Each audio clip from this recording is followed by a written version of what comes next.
자, 전략을 좀 이제 잡아봐야 될 것 같은데요. 정태근 팀장은 오늘 어떤 섹터에 어떤 전략?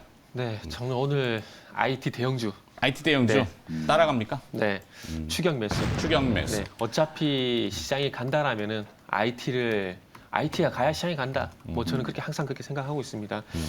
일단 외국인들이 9월 그렇죠. 30일 삼성전자 가야죠, 네, 계속. 네. 어, 하이닉스도 가고요. 하이닉스도 가야죠. 네.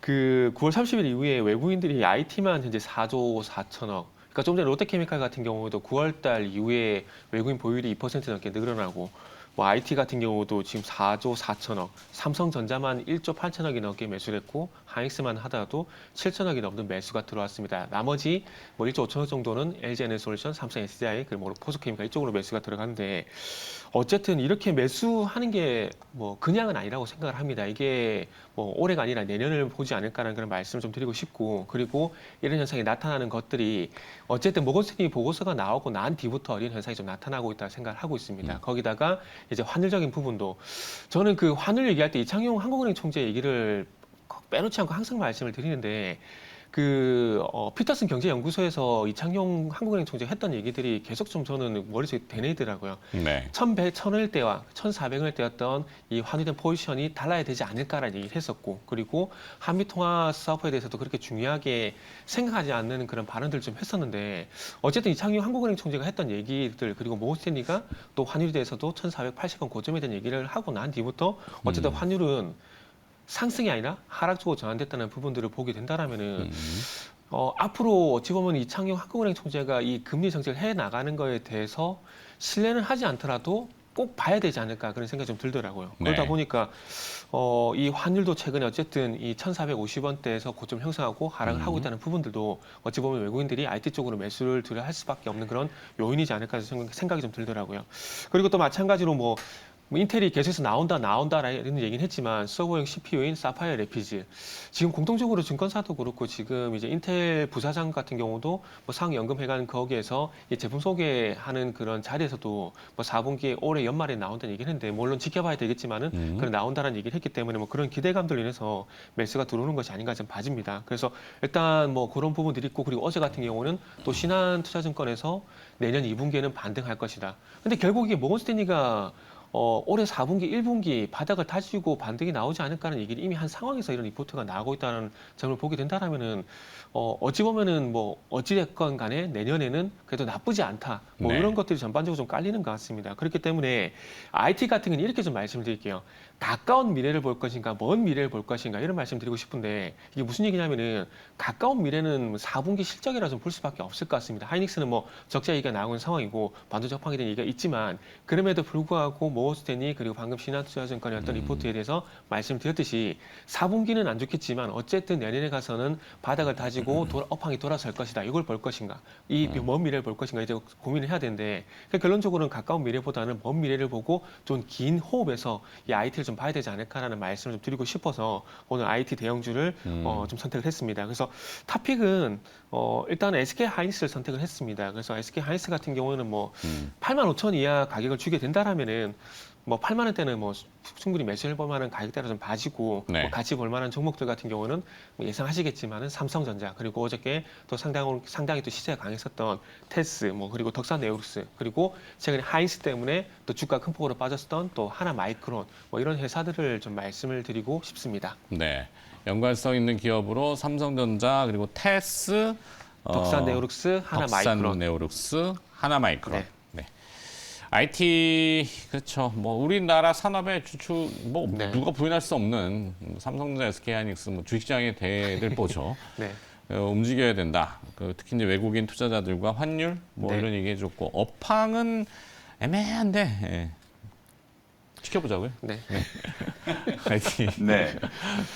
네, 저는 섹터 IT 전략. 대형주 받고 IT 이제 소부장 종목을 말씀을 좀 드려보도록 하겠습니다. 소부장. 네네. 저는 저점 매수라고 했는데 사실 논리는 팀장님하고 똑같아요.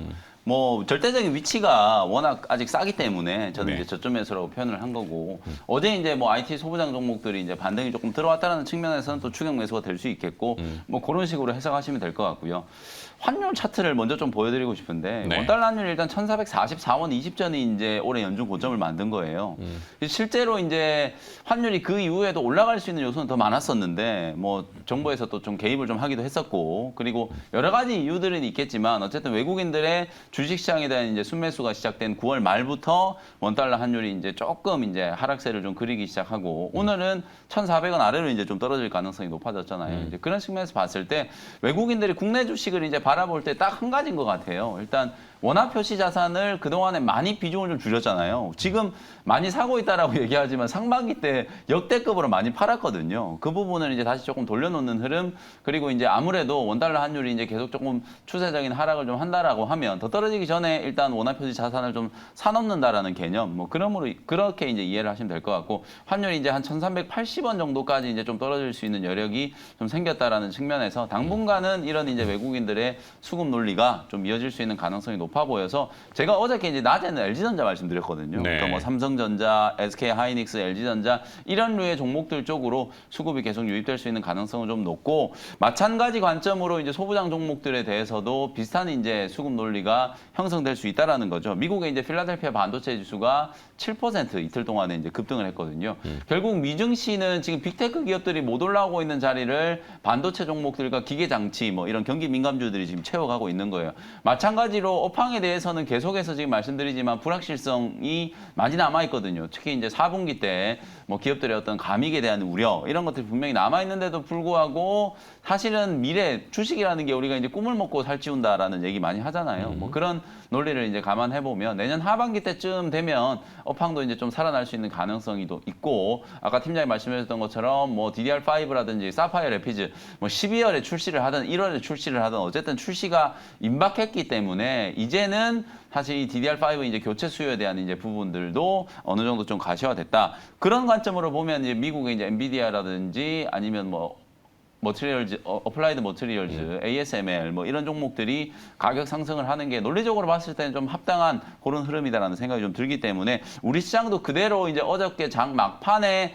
테스 같은 종목들 쪽으로 아주 강한 이제 수급이 좀 들어오고 원익 IPS라든지 유진테크 이런 증착 장비를 만드는 기업들이 먼저 올랐거든요. 이 증착 장비를 만드는 기업들이 반도체 장비 종목들 중에서도 가장 무거운 종목들인데 오히려 어제는 막판에 테스, 유진테크 뭐 이런 종목들이 수급이 더 강하게 좀 들어가는 모습이었거든요. 그런 네. 흐름을 본다라고 하면 대형주는 아닙니다만 이런 반도체 소부장 종목들 쪽으로도 똑같은 논리로 수급이 좀 유입될 수 있는 가능성이 아주 높다. 업황 호전에 대한 이제 기대감을 섣불리 이제 예단하는 것보다는 오히려 낙폭 가대에 따른 어떤 가격 매력, 아까 말씀드렸던 것처럼 포트에 일단 IT 소부장 종목들 비중을 워낙 많이 줄여놨기 때문에 기관이 됐건 외국이 됐건 어쨌든 다시 연말까지는 조금 채워가는 그런 논리를 생각을 좀 해보시면 가장 좀 정확한 접근이 아닐까라는 생각이 좀 들고요. 그래서 관련된 종목으로는 뭐 PSK 어제 이제 급등한 종목들 증착 장비 관련된 종목들 제외하고 PSK라든지 그다음에 이제 유니셈, 네. 네페스, 후공정 쪽엔 네페스 그리고 이제 소재 종목 중에서는 원익 머티리얼즈, ISC 이런 종목들을 쭉 한번 관심 있게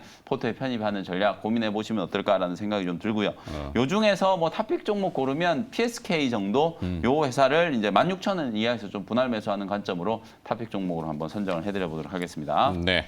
김영민 매니저도 역시 IT 맥락으로 전략은 추격 저점 매수해서 소부장, 부품, 소재 부품 장비 네. 이렇게 IT 쪽. 그런데 시장은 항상 빈살만은 언제 오나 이게 제일 궁금할 텐데 17일 날 온다고요? 그 즈음으로 지금 뭐 날짜는 나왔는데 확정된 건 아니고 그리고 지금 사우디에 이제 갔다가 우리 이제 수주 지원단이 이제 돌아와서 뭔가 또 언론 브리핑을 하겠죠. 그때 약간의 좀 힌트를 좀 얻지 않을까. 네. 모르겠어요. 일단 확정 나야 이제 오는 거니까.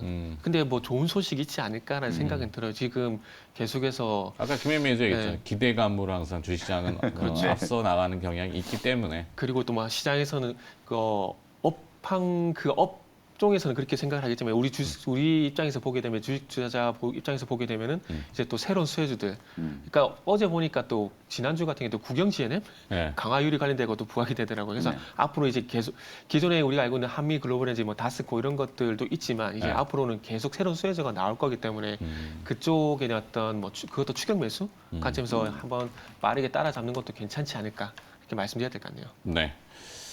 자, 하여튼 뭐 추격 저점 매수까지 전략을 들어봤고, 뭘 하면 되나요, 이제? 뭐 지난주 저 같은 경우는 일반에서 달러 인버스 얘기하기 정말 잘한 것 같아요. 그러니까 딱 시저절하게 잘. 네. 저희 오늘 뒤에 그 포럼이 있어가지고 네. 시간을 좀 맞춰야 되기 때문에 일단 김해 매니저 좀 보내드리래요. 아, 네, 알겠습니다. 오늘 이벤트는 오늘 장 끝나고 나서 오후 4시에 무료 공개 방송 있거든요. 네. 그래서 이제 CPI 지표 발표만 지나고 나면 사실 11월 말까지는 제가 볼 때는 미국의 CPI죠. 아, 그렇죠. 미국의 CPI 지표 발표. 그러면 뭐 사실 11월 말까지는 좀 무난한 흐름이 예상되거든요. 네.